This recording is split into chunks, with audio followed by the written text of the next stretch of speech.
Labvakar, mīļie pasaku draugi! Es esmu Parīzē un jaunā pasaku sezona ir sākusies. Jāsaka, ka šī pasaka gan skanēs diezgan trokšņaini, jo apkārt ir mašīnas, ir cilvēki, ir metro.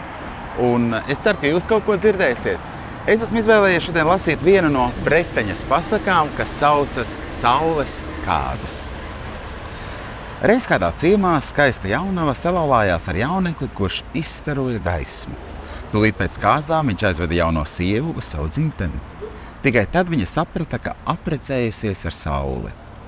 Pēc kāda laika jaunās sievas vecākais brālis nolēma viņu apciemot. Viņš pārpildēja upes un pārvarēja stāvus kalnus un beidzot nonāca pie savas svaigu pils. Tur viņš ieraudzīja savu māsu līdz pusei iegremdētu ugunskatlā. Ak, viņš teica, kā lai izpestu tevi no turienes? Tev būs jārunā ar manu vīru. Viņš ir saule, bet pašlaik viņa nav. Viņš nāks mājās tikai vakarā. Vecākais brālis atgriezās mājās. Pēc kāda laika jaunākais brālis devās apciemot savu māsu. Viņš gāja ilgi, pārpeldēja upes un pārvarēja stāvus kalnus, līdz beidzot nonāca pie saules pils. Viņš ieraudzīja savu māsu ugunī, kas sniedzās viņai līdz pleciem. Ak, māsiņ, kā lai izpestu tevi no turienes? Tas būtu jāprasa manam vīram saulē, viņa atbildēja, bet pašlaik viņa nav. Viņš nāk mājās tikai vakarā. Jauneklis gaidīja līdz vakaram. Kad saule savu gaitu beidzis, atgriezās mājās, viņš laipni uzņēma sievas brāli. Otrā rītā, kad saule gatavojās uz promiešanu, brālis lūdza atļauju viņu pavadīt. Labprāt tevi ņemšu līdzi, saule atbildēja, bet ar vienu noteikumu. Lai ko tu arī ieraudzītu, tu nedrīksti ne par ko brīnīties un īpaši nedrīksti mani uzrunāt, kamēr mēs nebūsim atgriezušies mājās. Viņš redzēja skaistas, brangas govis ganībās, kur zāle turējās vairs tikai pašā Menē kalna virsotnē. Vēl tālāk bija izkāmējušas govis, kurām zāle sniedzās līdz vēderam.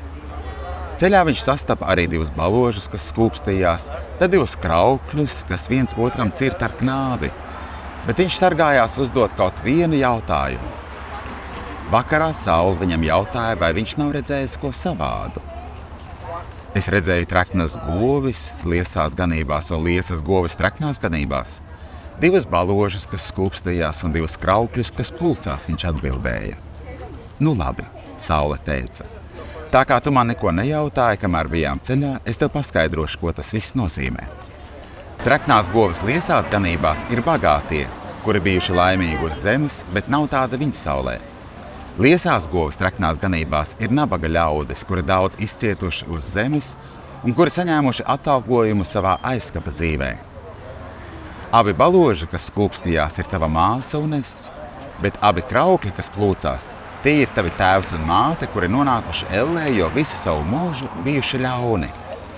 Tad jauneklis ieraudzīja, ka viņa māsa vairs nestāv ugunī, bet gatavo viņiem vakarīs. Es ceru, ka jums arī šovakar ir gardas vakariņas, un jaunā pasaka ir sākusies. Katru otrdienas vakaru būs kāds jauns lasījums. Tiekamies visdažādākajos koncertos bērniem, jauniešiem un arī pieaugušiem visā Latvijā un arī ārpus. Lai labs miedziņš! Ar labrāk!